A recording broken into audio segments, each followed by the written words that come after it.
एक बार युधिष्ठिर ने वासुदेव से पूछा, हे वासुदेव, भाद्रपद मास के शुक्ल पक्ष में जो एकादशी पड़ती है उसका क्या महत्व है और किस देवता की पूजा की जाती है? वासुदेव कहते हैं, हे युधिष्ठिर, सतयुग में ब्रह्मा जी से नारद ने यह प्रश्न किया था, वही प्रसंग मैं तुम्हें सुनाता हूँ। इस एकादशी का नाम पद्मा एकादशी है। यह बड़ा ही उत्तम व्रत है। इस दिन भगवान ऋषिकेश का पूजन किया जाता है।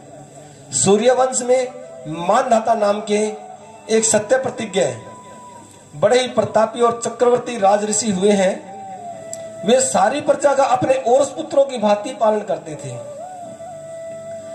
और ना ही कभी बेईमाने से कमाया हुआ धन अपने खजाने में जमा करते थे।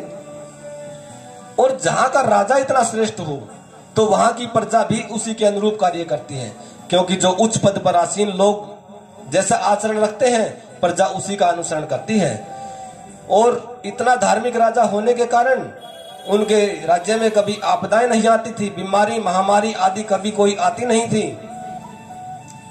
वो अपना राज्य पूरी निष्ठा के साथ चलाते थे। लेकिन फिर भी अगर कोई गलत कार्य हो जाता है तो उसका पाप हमें अवश्य भुगतना पड़ता है। जाने अनजाने अगर कोई हो जाए तो उसका भुगतान तो करना ही पड़ता है। किसी बुरे कर्म होने, कोई एक बुरा कर्म हो गया होगा, किसी गलत कर्म की वजह से उनके राज्य में 3 वर्ष तक बड़ा अकाल पड़ा और वर्षा नहीं हुई।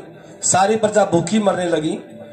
और जब प्रजा भूखी मरने लगी तो इंतजार करके वो सारी प्रजा इकट्ठी होकर राजा के पास गई और राजा से निवेदन किया कि हे राजन, आप भगवान नारायण का पूजन करें, क्योंकि नारायण जो नाम पड़ा है संस्कृत में नार मतलब पानी को कहते हैं और अयन मतलब सोना।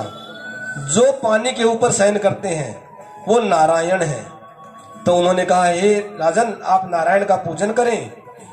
राजन ने भी उस पर अपनी सहमति जताई और प्रजा के साथ सारे इकट्ठे होकर घने जंगल में चल पड़े। जब वहां घने जंगल में गए तो उन्हें वहां पर अंगिरा ऋषि का दर्शन हुआ और उनके सामने अपनी सारी व्यथा कह सुनाई। अंगिरा ऋषि ने जब उनकी व्यथा सुनी तो उन्हें बताया कि हे राजन, तुम्हारे राज्य में एक अजीब घटना हो रही है, क्योंकि ये सतयुग का समय है, धर्म अपने चारों चरणों पर है और इस समय केवल ब्राह्मणों को ही तपस्या करने का अधिकार है। ब्राह्मण लोग तपस्या करें तो राज्य में उत्तम धन की प्राप्ति होती है, लेकिन तुम्हारे राज्य में एक शूद्र तपस्या कर रहा है, उसी के कारण ऐसी स्थिति आ गई है, आप उसे इससे हटाइए।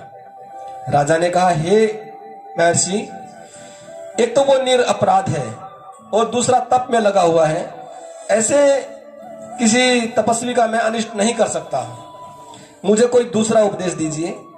तब ऋषि ने कहा, तो अभी भाद्रपद मास चल रहा है और पद्मा एकादशी आने वाली है, आप प्रजा सहित इसका व्रत करें। इसका व्रत करने से धन धान्य बढ़ेगा, बारिश आएगी, क्योंकि स्वयं नारायण बादलों का रूप धारण कर आपको पानी की वृष्टि करेंगे और जल का अभाव दूर हो जाएगा। उन्होंने नारायण की पूजा की, क्योंकि इस व्रत में भगवान ऋषिकेश का पूजन किया जाता है और सारे व्रत का फल इस निमित्त दिया तो उससे बड़ी अच्छी वर्षा हुई, फसल हरी भरी होने लगी और धरती अन्न देने लगी।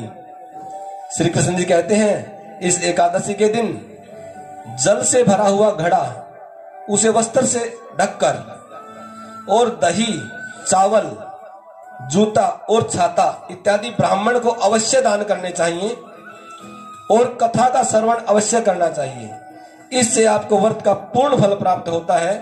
और इस तरह से अगर आप करते हैं, रात्रि में जागरण करते हैं, तो इस व्रत के और दान के करने से आपके जीवन के सभी पापों की मुक्ति होती है और अंत में मनुष्य मोक्ष का भागी होता है।